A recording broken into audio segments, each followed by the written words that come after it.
major projects such as Global Gateway with an amount of 300 billion euros aiming at boosting links in digital, health, transport, and to boost connections across the world. I would like as well to emphasize the fact that the opposition side focus only on the military side of NATO power, but keep in mind that we have to deal with comprehensive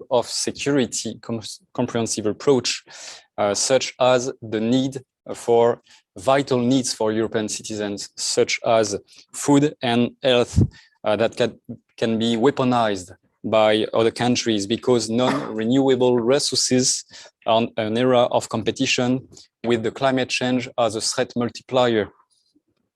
Regarding food, for example, the EU Common Agricultural Policy ensures a stable supply of affordable food for European citizens.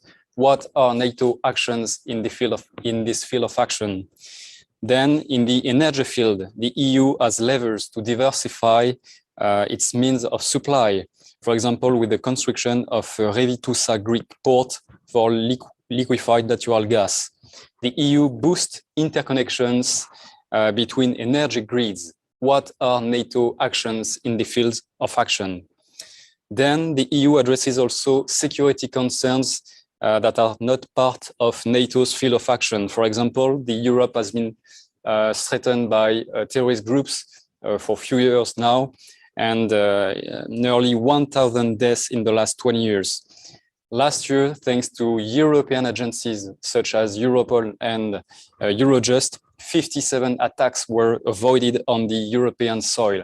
So the EU has concrete actions because it saves European lives on our soil.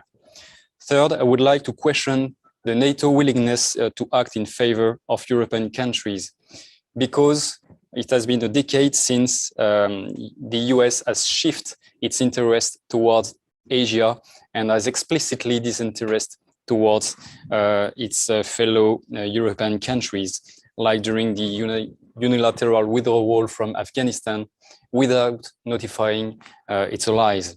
Also, Turkey is a major NATO member, but is responsible for major tensions in the Mediterranean Sea. To conclude, in an era of competition, we need to win the war before the war. It requires competencies addressing security issues below threshold of war. Therefore, this is why the EU is better placed than NATO to provide effective European security. Thank you for your attention. Thank you very much, Charles. So the second speaker of the opposition may start his speech. So Justin, over to you. Thank you.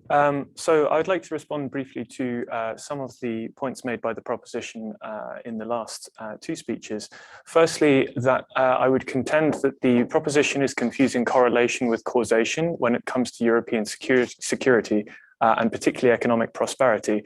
But I would also, before doing that, simply point to the fact that for something to be, as the motion suggests, the more effective security provider, it needs to A, be more effective than NATO. It doesn't simply need to be a sort of useful thing to have alongside. And B, you need to be able to show that as a collective security endeavor, the EU provides more than NATO than countries could do themselves. Most of what the proposition has put forward as benefits for the EU as a security organization, which do exist, are in effect supplemental benefits on top of domestic security arrangements, which all countries can and do on their own on a national basis, this being police, counterterrorism, disaster relief. Certainly the EU provides significant additional resource, additional command and control, coordination, intelligence resources, but they are propping up something and boosting something which already exists and exists in every country as a core part of national apparatus. By contrast, the high-level security in terms of defense against state-based threats, particularly those identified by the proposition, such as Russia or China in particular, are things which no small state can do on their own. And therefore, the collective defense which NATO provides is far and away more valuable as a security addition to those smaller nations as a collective blanket than the real but in effect supplemental benefits which the EU provides on a domestic security, for example, counterterrorism basis. On economics, I would simply say that, again, primary responsibility for economic management rests on a domestic basis, although of course the common currency applies in the Eurozone, that is not Europe as a whole. Also, it's worth noting that where security challenges do emerge, particularly with regards to Russia, the EU has seen far more disunity than NATO, particularly with things like Nord Stream 2, where one very strong EU member has gone against the wishes of the alliance and indeed the EU in making a beneficial deal on a national basis with a country that is actively destabilizing and threatening European security with nearly 100 battalion tactical groups up against Ukraine's border at the moment. This hardly seems like a productive defense framework or security framework. Finally, I would like to reinforce the points made in our initial opposition statement, most notably that any attempt to make the EU the primary security framework and guarantor for Europe, as opposed to NATO, would necessarily be a diminution and duplication of resource available to NATO, which is itself insufficient to guarantee against high-level defense and medium-level security risks, but would also be doing so without the overwhelming enabling power of the United States. Take, for example, the Libya operation in 2011. While it had a very unfortunate outcome, it's notable that this was supposed to be a European-led operation, and still the US had to backfill about 3,000 intelligence officers to staff up a combined air operations center because European nations simply didn't have the capacity to do so.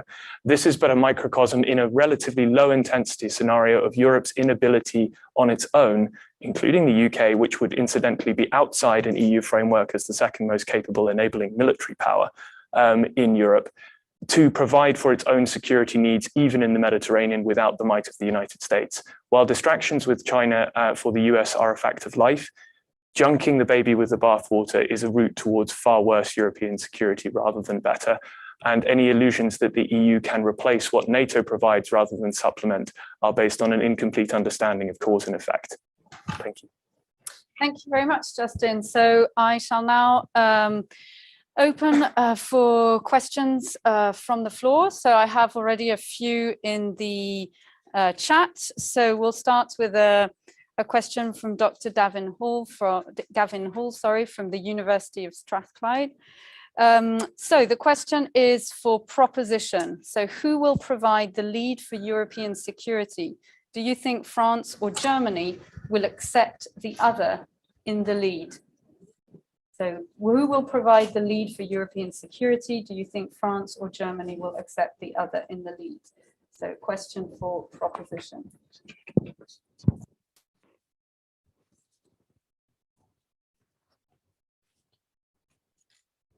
Well, thank you for this question. First of all, it's important to remind that the EU and NATO developed side by side with a single set of force, and that's why some of the capabilities are now in the NATO hands.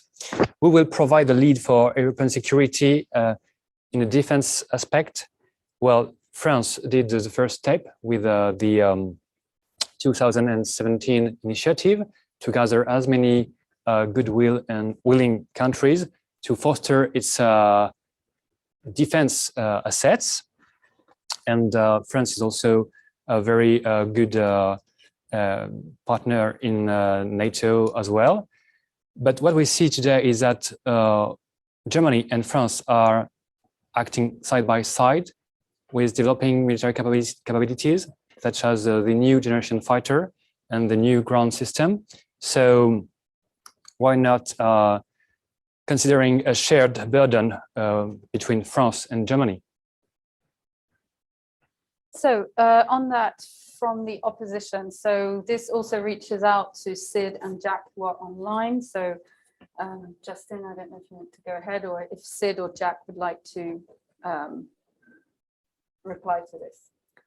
I don't think there's a point for us to rebut there, so I think we can move on to the next question to make sure. Very briefly say one Yes. thing, which is that it's interesting to note on whether France or Germany could or would take the lead. there's significant reason from a security point of view why many EU nations would be uncomfortable with France in terms of its view of military power projection, which is a lot more forward-leaning than most EU member states. And equally, a lot of reason why a lot of EU member states would be uncomfortable from an economic point of view with Germany continuing to take the lead, given that the Eurozone has so heavily benefited the German economy at the expense of others, with rates being set not at a national level. And it's interesting to note that we see these tensions playing out in things like the SCAF FCAS project, where France is coming into the program with an incredibly operationally focused set of priorities. And Germany is coming into the program with an industrial and political focus, which is actively opposed to one of and does not share the other two of France's three operational priorities, those being long-range power projection, carrier strike, and nuclear delivery. So I think those two programs actually quite neatly show, both are in trouble, why this is a really difficult question and one which the EU would struggle to answer as a leading security provider. Do you wish to respond or shall we move on? Okay, so next question.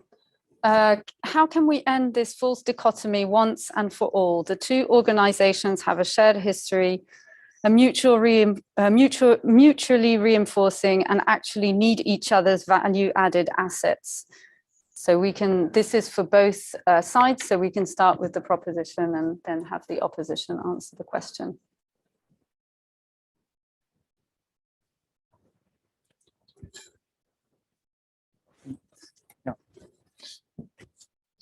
Thank you for the question. As I said during the second speech, they are not mutually exclusive. The both are dealing with security and defense issues. They have to maintain good relationships. There is no question about choosing either one organization or the other. They are both complementary, and I think that the better is to continue with goodwill to go forward in every field. And NATO is not competing with the EU, even if the EU is getting EU member states are getting stronger military capacities. A stronger Europe is also needed for NATO, and we both and both organizations will gain profit with a stronger Europe.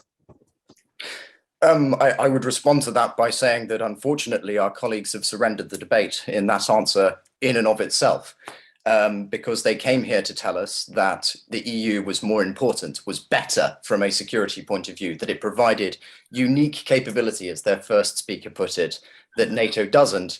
And now they're saying, when they're actually pushed, that they're completely co-equal, they're completely interdependent, they have to work together, and they're both indispensable to one another, which by definition means that they've surrendered the notion that one is a better security actor than another, and unfortunately have therefore thrown the debate, I fear. You wish to respond?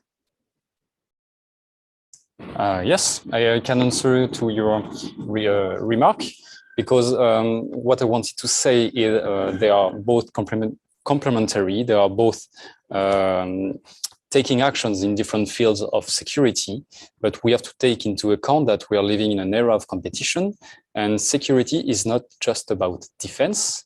This is a part of security issues in its broad sense. And in fact, security and defense are two sides of the same coin. And we have to take into account the world we are living in. We are not during the Cold War, where the military apparatus was paramount, and we are living in a much more complex world with interdependencies. So we need to have actions regarding the economic field and many other fields that are with the threats operating below the threshold of war. This is why I meant that both organizations are complementary. They are not dealing on the same issues, but in the context of this debate, we have to take into account the fact that we are living in an era of competition, threats operating below threshold of war. And last point on this, or shall we move on to the... Okay, so we have a question from someone in the room. Ladies and gentlemen, Thank you for allowing me to ask a question, which is for the opposition side. So at the beginning of the previous week, President Biden called Vladimir Putin on the Ukrainian issue and mentioned during that call that the NATO wouldn't intervene in Ukraine and that the US wouldn't send any troops to Ukraine. So would you say that NATO is better placed to provide effective security in Ukraine? Thank you. NATO does not have a security obligation to Ukraine, although it has political alignment with it in many ways. The corollary, however, would be that the EU provides absolutely zero security to Ukraine against the Russian invasion of any sort. And the only check on Russian military capabilities in the vicinity of NATO's borders is NATO collective defense. It's also worth remembering that were Ukraine to be a member of NATO, it would ensure that the US and other partners would have to come to NATO, to Ukraine's defense, which is one of the reasons why Russia is so keen to avoid it joining NATO, but has historically shown far less interest in stopping it joining the EU, although that has changed to a degree. There is no comparable mechanism for collective self-defense, even in a security context, in the EU framework, since it is primarily, first and foremost, an economic and political organization within Europe that does not deal with hard security issues.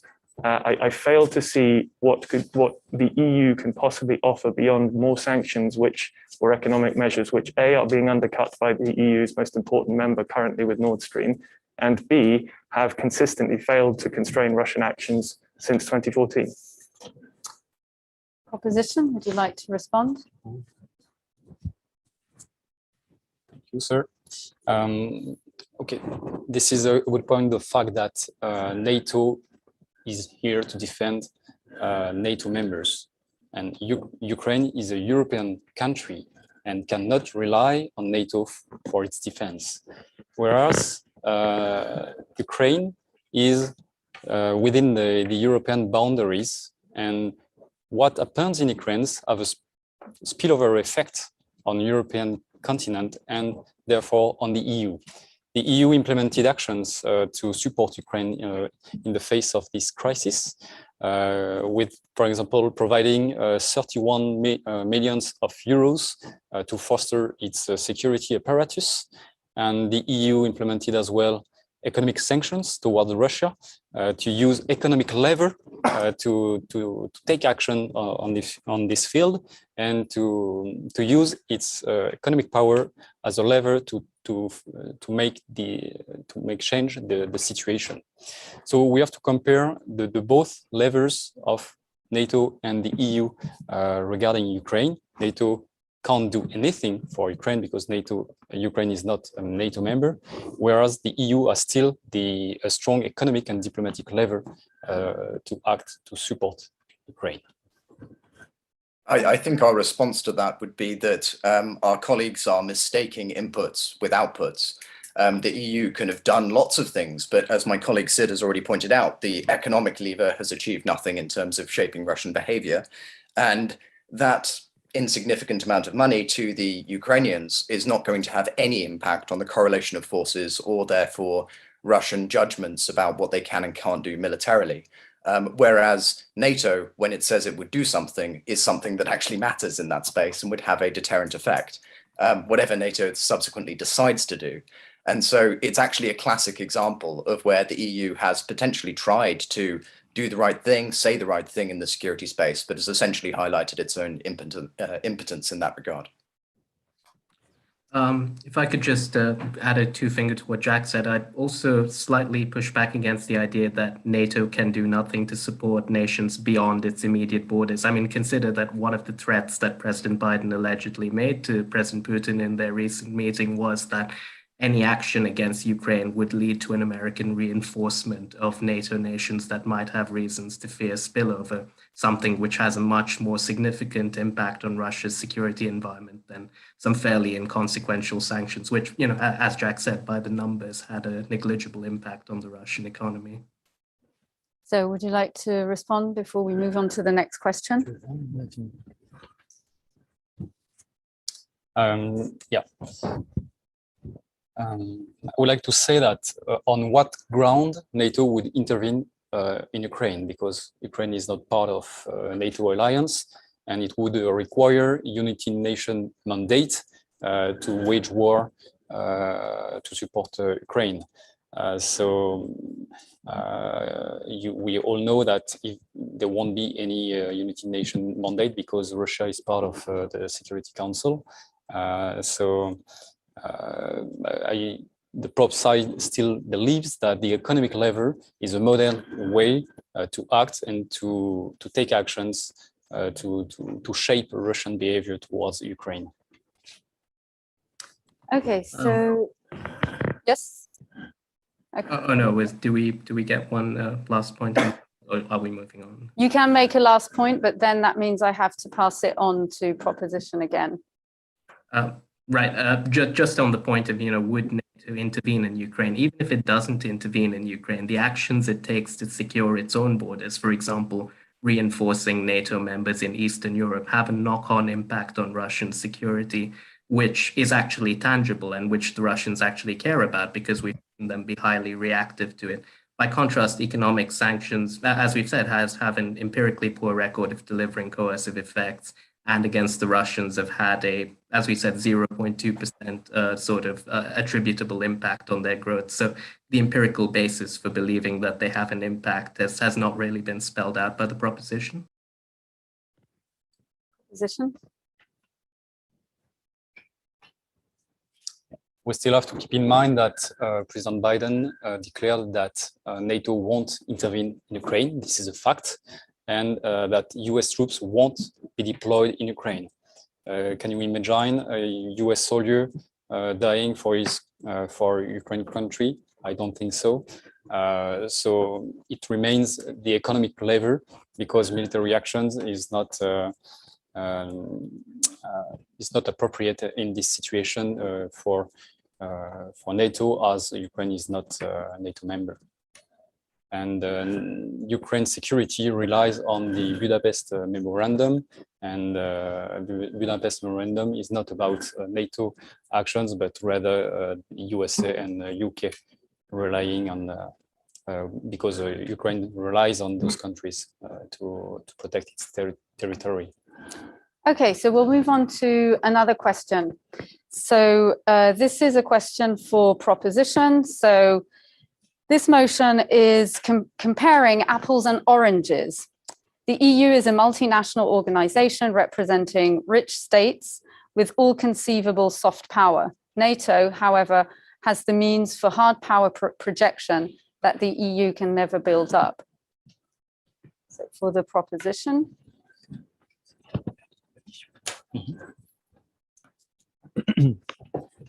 Well, I understood it is about comparing the EU on the one side and the NATO on the other side.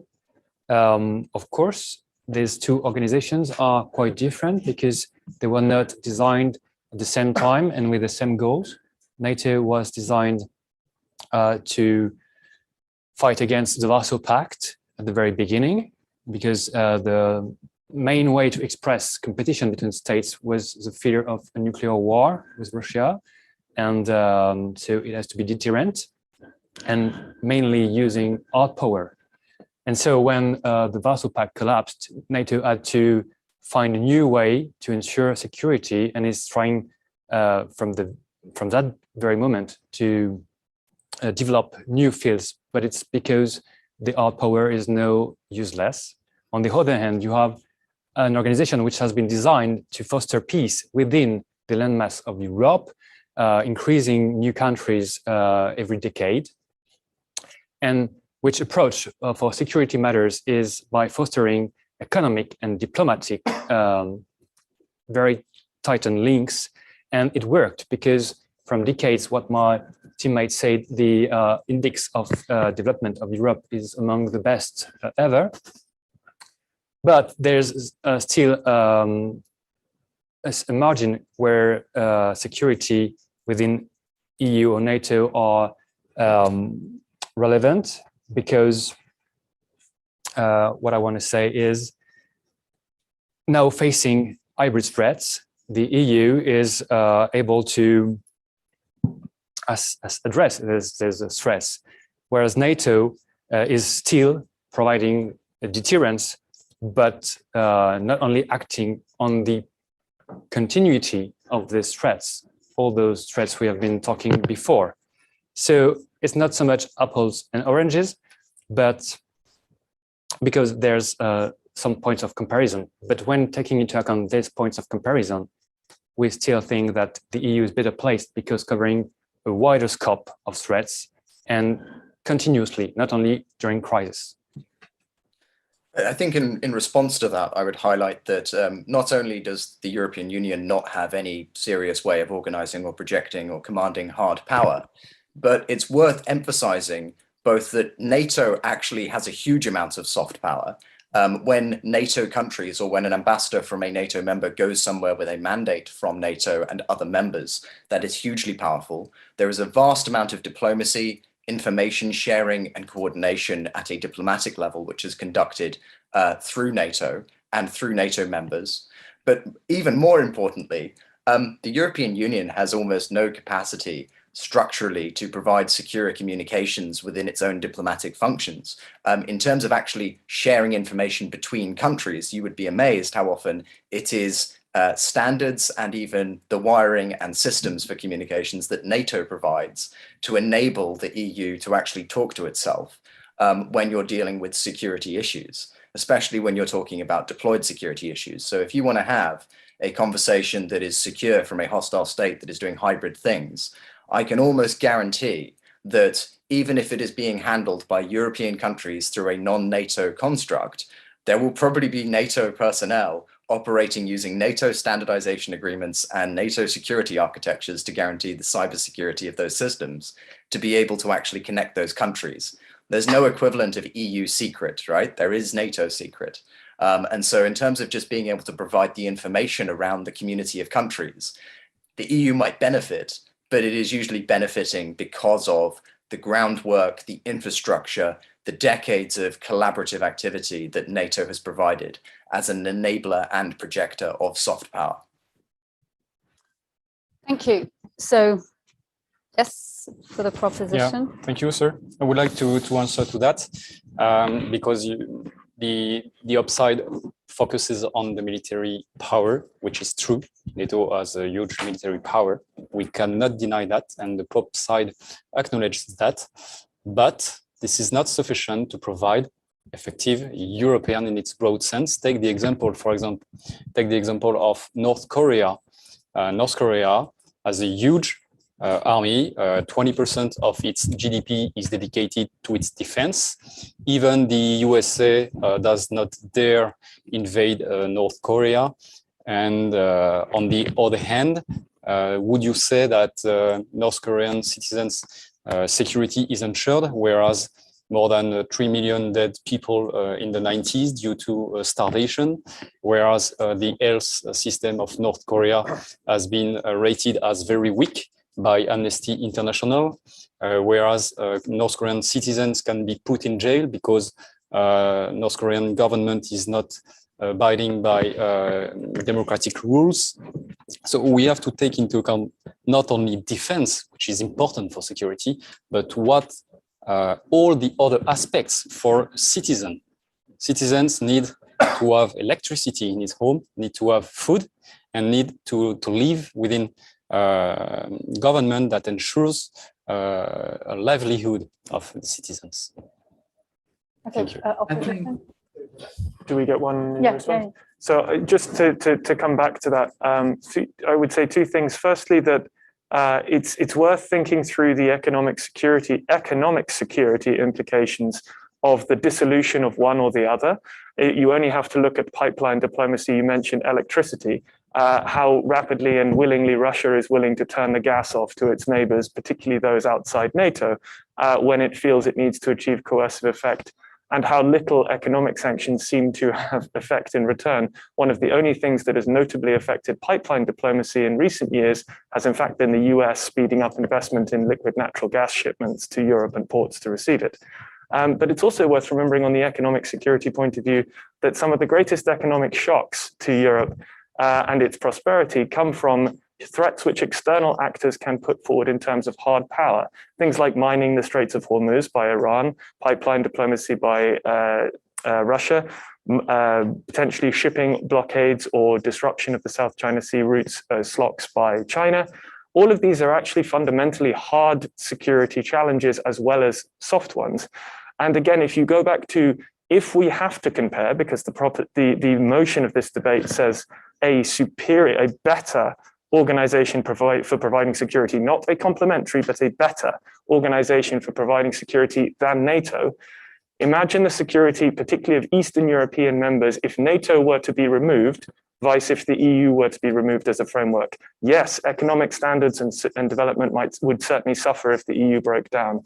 But I think you would see a much more rapid and dramatic dissolution of security if NATO were to dissolve or its collective deterrence guarantees be rendered or shown to be ineffective, particularly for those Europeans who happen to live next to a belligerent major state. Thank you. Next question. So good afternoon. So my name is Maxence. I'm a lieutenant colonel from École de Guerre. We have heard in the first question that there could have some competitions between Germany and France, maybe for the best of Europe. I would like to move a little southward and try to have a look on the question of European security in the eastern part of the Mediterranean Sea. My question is for opposition. Is NATO able to provide effective European security in this area when one of its members is accused, Turkey is accused sometimes by European countries to disturb the region? So it's a question also against the NATO alliance with its main power sharing different point of view regarding European security in this area. Thank you. Sid, Jack? Yeah, I mean, I'll happily jump in, though I defer to Sid if he wants to go first. Sure. So all I'd say on that front is, well, there is, precedent here in terms of friction within NATO being treated as somehow terminal. This isn't the first crisis involving Turkey in the Eastern Mediterranean. We might also think of something like the 66 pullout from the common command structure, or the non-amendment threatening to pull American troops from Europe. The essential point is that NATO has proven remarkably durable in the face of internal dissension from its core members. And perhaps more importantly, one could just as easily point to a number of points of friction between key EU members over matters of geopolitical security. One has already been raised by my teammate, the Nord Stream issue, where a key member of the EU has run against the grain of both alliance and EU consensus on Russia. To this, we might add, so it's not obvious that there are more points of friction within NATO than there are within the EU, but there is a stronger track record of NATO surmounting intra-alliance friction institutionally than there is for the EU. I mean, I would add to that, if I may, that this is a perfect example of where NATO is much better at guaranteeing European security. There is a plausible scenario in which Greece and Turkey end up in a conflict, or where Turkey starts destabilizing the EU through pushing refugees over the border, as they've done in the past. Now, in either of those cases, that is a dispute between the EU, which some of its members have a very belligerent and hard relationship with Turkey that makes that a hard conversation, and Turkey.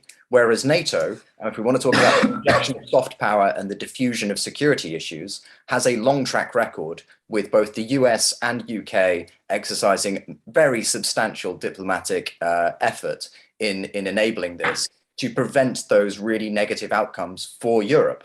And so if you want to say that it's, the EU can manage that by itself, or that, its soft power should be in the lead, then be my guest. But the track record strongly suggests that with the UK and US and NATO, where both sides are part of a common organization and therefore have some common ground from which to resolve their other difficulties, that is a much better basis for providing security against both hard power threats and sub-threshold threats than the EU in that case.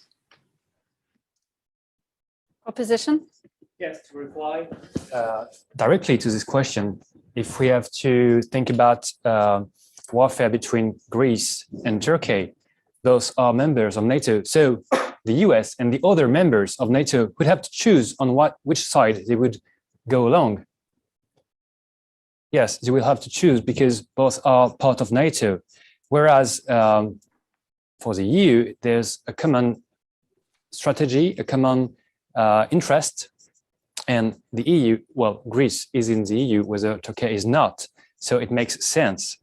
And from that point of view, we see that neither for Ukraine nor for Greece and Turkey, NATO can do the job. So the scope is even more narrow than what we thought at the very beginning. And as for the dissensions within the EU, with 27 countries, there might be some, of course, but what we have seen with the pandemic is that we are able to foster 700 million euros found in order to fight against the pandemic and to show strong links between the countries in order to go force for economic matters. So it is not that relevant to say that the EU is not united, I think. Okay, so we have just a couple minutes left. So I suggest a question for both sides, and you'll each get just 1 minute to respond, and then we'll move on to the summary speeches. So for both sides, I would like to hear your views on the perhaps slightly provocative argument that the weaker organization might be providing better security by being less warmongering, in the same sense as the Warsaw Pact didn't exactly increase the level of security in Eastern Europe. So shall we start with opposition on this question? Yeah, so I mean, a weaker organization may draw less ire from strong actors, but it also, quite frankly, becomes irrelevant to the balance of power in the region. And a good example of this is ASEAN, which, you know, has friends throughout the Indo-Pacific, whether it's the US or China. It's the one organization that can talk to everyone, but that's because it's functionally irrelevant. It can get in nobody's way. By contrast, the Warsaw Pact, say what you will about it, drew from the West because it was geopolitically consequential, because it could give us a run for our money. So being inconsequential may help an organization avoid attention. I'm not sure it makes it particularly consequential. Thank you, Sid. So for the proposition, and then we'll move on to summary speeches. Right, thank you. I think the difference has to be made between defense and security on that matter. And in fact, being warmonger is increasing the escalation of tension and violence between states. What Russia says right now, in fact, is that it is having troops on its border because it's feeling threatened by what NATO is doing right now. Whether with other levers, you can spread other kind of tools. For instance, the EU is able to say, to help its countries facing China, for instance. You had a Baltic country recognizing Taipei, and therefore China decided to use commercial economic retaliation measures, and all the EU stood before that country, and China had to resign with these economic levers. So we still believe that there are other tools than only weapons and war and de-escalation to foster security, and EU is better placed in that respect. Thank you very much. So the opposition always summarizes first. So Jack, the floor is yours. Thank you very much. So what we've heard from the proposition is initially the case that the EU has unique abilities that makes it more relevant to the current security threats that we face, which are predominantly resource scarcity from energy in particular was highlighted, and also terrorism and cyber and these sorts of nuisances. The real point that we made in response to that was that the reason that those are the nuisances that are very unpleasant and cause difficulties for us, but the reason why we haven't had large-scale conflict or military coercion against the EU in recent years is because of NATO and the consistent military deterrence that NATO has provided. That deterrence means that there are a lot of options which are not on the table, and therefore our adversaries pursue really, really inefficient strategies. Cyber attacks have certainly been a pain for Ukraine, but they haven't knocked it over. Neither has any of the hybrid activity. The thing that causes a lot of pain for Ukraine are the 100 battalion tactical groups that are threatening to cross the border, as my colleague Justin highlighted. So fundamentally, we would argue that NATO is the more important actor because it provides the security, both economic because of the defense security, but also therefore economic, that allows the EU to prosper and wield the influence that it genuinely does. We can debate about how consequential that is. But I would like to come back on this idea that actually the EU is a better actor in this sub-threshold space, using the points that were highlighted. So let's start with energy.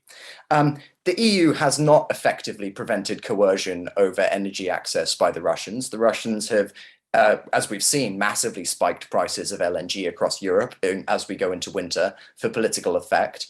And as my colleague Justin mentioned in the Q&A, not in his speech, the best way of balancing that would actually be the US increasing LNG production or gas coming from Qatar through the Straits of Hormuz. Now, how do you provide security to that economic pipeline, which might balance that Russian economic leverage? You would need some diplomatic influence in that region. And if we're talking about the Middle East, as I mentioned previously in the Q&A, NATO members, including the US and the UK, have a huge amount of diplomatic soft power that they have historically used for the EU's benefit. And so actually that is a lot more important to make sure that those relationships that influence supply chains alongside way out of Europe are critical to the economic security of Europe. The second one I would look at is this notion of terrorism. So, we had some statistics about the number of attacks that have been prevented. Obviously, we're not going to be able to give an exact number here because of classification issues, but it would be rather interesting to see how many of those terrorist attacks were prevented because of intelligence that was provided either by the US, the UK, or Turkey. It won't have been 100% of them, but it will have been a lot of them. And the other thing I would highlight on that is even if it was sharing of that information inside Europe, as I highlighted in the Q&A earlier, most of the wiring for secure communications, most of the mechanisms for intelligence sharing are actually not EU mechanisms. They are NATO mechanisms through NATO secret and other agreements. And therefore, the capacity to prevent and disrupt those terrorist attacks actually falls back on some pretty important infrastructure that NATO provides. It's worth noting, of course, that when France went into Mali, Operation Barkhane was not part of the EU operation. Its counterterrorism activities in the region were explicitly separated from that. And the fact that France, during the period when it was not an EU member, had developed military equipment which weren't aligned with NATO STANAGs meant that the airlift that it relied on NATO to provide to be able to do the operation in Mali actually was slowed down by it. So it's a good example of where, people have shot themselves in the foot. And finally, on this point about cyber, again, sub-threshold activity. Apparently the EU is really good at it. Well, let's think about what that really depends on. It depends upon intelligence, because most of the time you need to get SIGINT in order to be able to detect who's actually doing it to you. But this really comes back to a command and control piece, which is the point that I believe Sid and Justin both made, that in order to be more important than NATO, the EU would have to supplement and in fact take over many of the same responsibilities. To give a flesh on the bones of that, we have the undersea cables and the threat to them that the Russians pose. Now, if it's the EU trying to protect those undersea cables, most of the ones going between the EU and America, which is a huge amount of Europe's economy, would be protected by the Irish Coast Guard, who have no capability. Now, France, I guess, could send a submarine, but it wouldn't have the early warning systems that Siddharth mentioned. It wouldn't have the command and control through Brunsum and elsewhere. It wouldn't have the access to the UK and the US's Poseidon anti-submarine assets to be able to get early detection that someone might be about to come and do that awkward thing to those cables. And so again, countering that sub-threshold, whether it is understanding what's being done to you or actually physically preventing harm, NATO is a much better guarantor of that. And then I would just close very briefly on the fact that our opponents shifted their argument halfway through from saying the EU's better to saying that both were indispensable. And I think we would agree that they can both be valuable and complementary, but the EU's security is built on a foundation, and that foundation is NATO. Thank you. So for the final speech, for the proposition, Bertrand, the floor is yours. Honorable judges, I will give you three main reasons to vote for proposition side.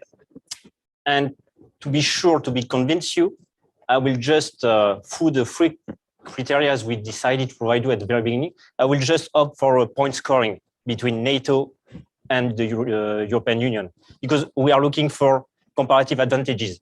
We are looking for the better place. The first criteria, the variety of fields.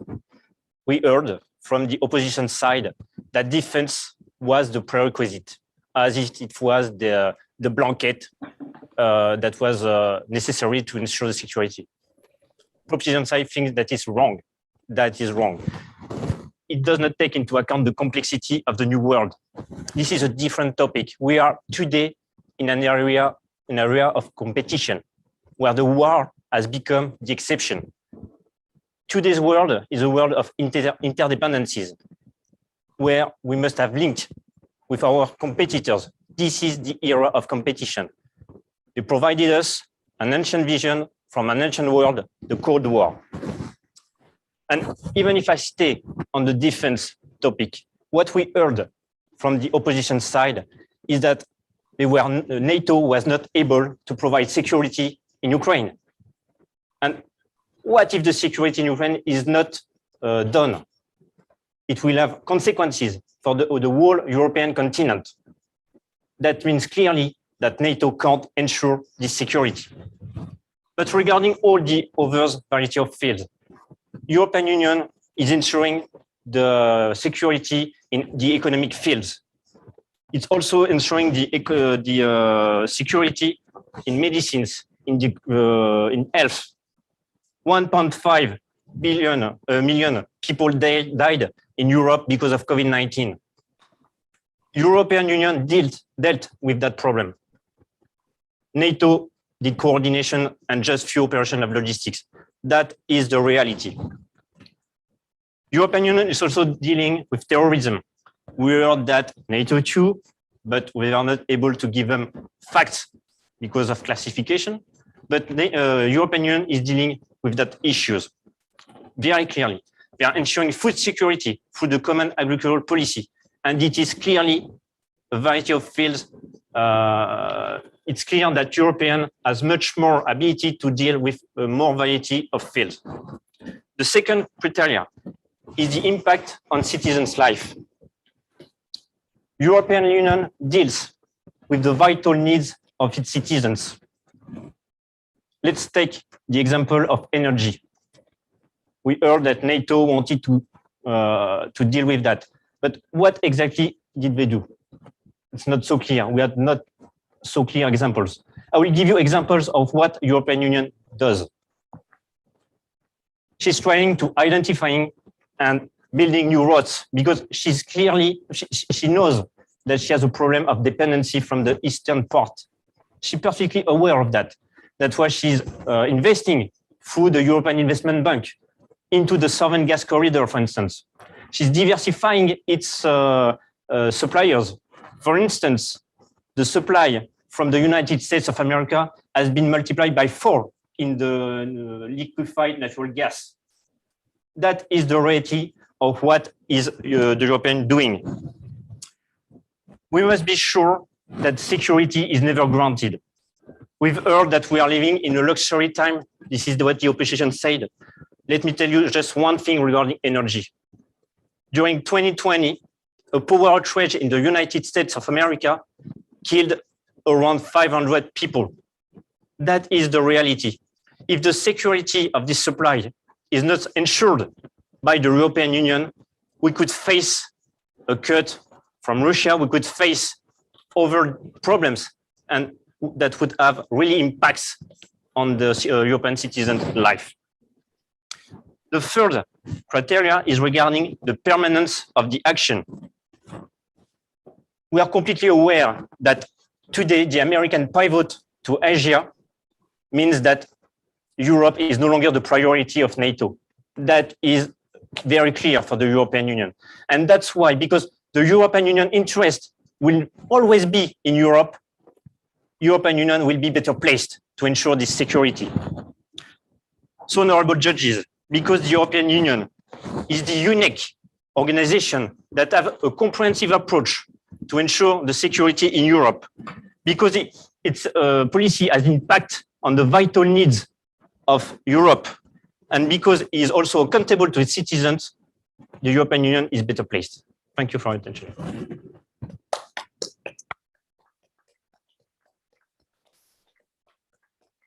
So thank you very much to both teams for a very, very interesting debate. So the judges will now deliberate, and when they return, so Jordan, if you would like, when you return, if you would like to explain what happened in this debate and then deliver a decision, I think that would be helpful for everyone. So 5 to 10 minutes. I know that's not much, but we don't want to keep people online waiting forever. Mind the flex there. Don't trip over that.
So thank you very much to all of you for all your questions and for all your comments.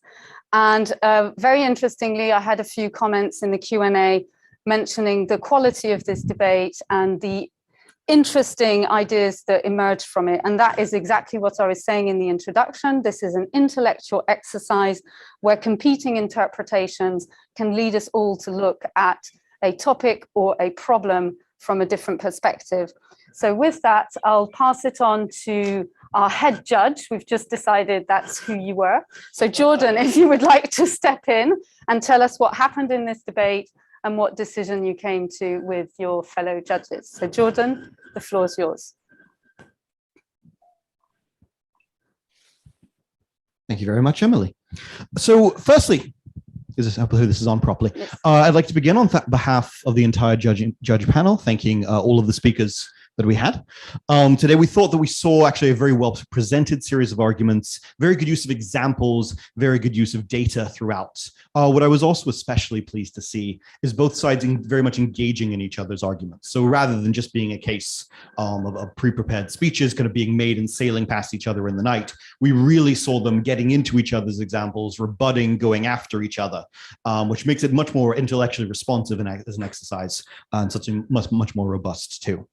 I mean, to summarize very briefly within what we heard within this debate, the proposition side presented to us essentially that the EU has a number of economic and diplomatic levers that NATO does not. The EU is able to guarantee food, medicine, and energy, and all of this is necessary for a comprehensive idea of security in a way that NATO simply can't.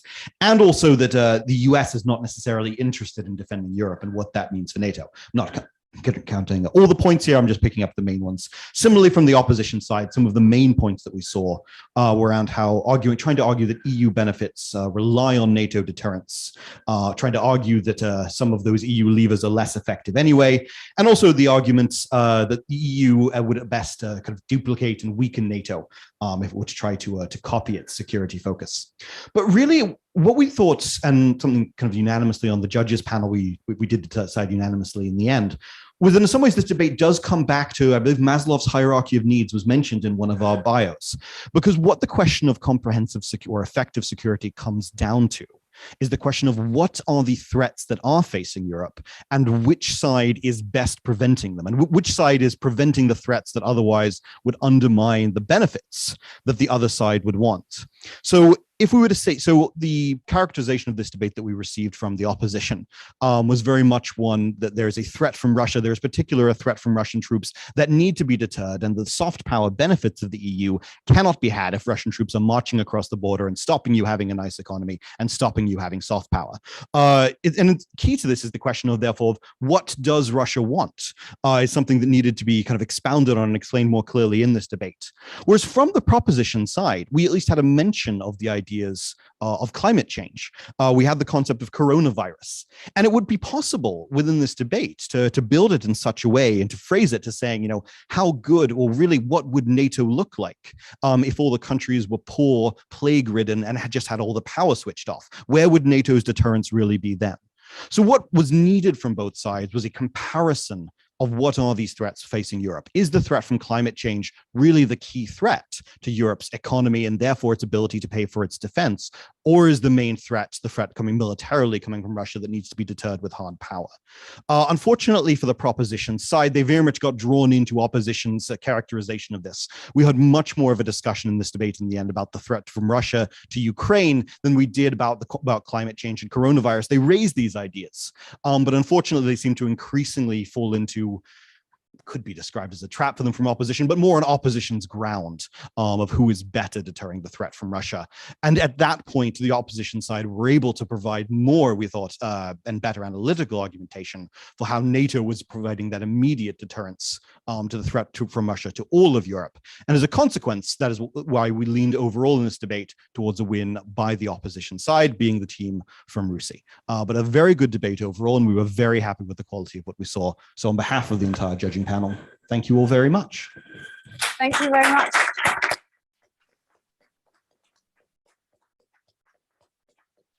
Thank you very much, Jordan, for all those explanations. So thank you to all of you for joining us. I wish to wholeheartedly thank Ruzi for hosting us in these very, very complex conditions.